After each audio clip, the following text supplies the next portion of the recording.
Hey guys, তো আমি আজকে চলে যাবো বাড়ি। আর এখন মাকে দিদি ভাত খাচ্ছে, সেটা তোমাদেরকে দেখায়। দাঁড়াও, তো দেখো আমার দিদি আমার মাকে এখন ভাত খাওয়াচ্ছে। তো মা এখন ঘাস চাল দিয়ে ভাত খাচ্ছে।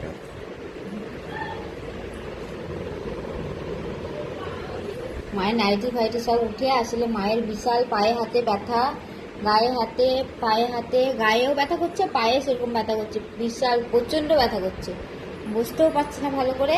আর খেতেও মানে শান্তি নেই, বুঝতে পেরেছো? গলায় আটকে যাচ্ছে মায়ের খাওয়ার। জলটা খেয়ে, জলটা খাও মা, জলটা খাও আর ইয়েটা খাও, এই তো ফোন নে, জলটা খাও আর ভাতটা খাও মা।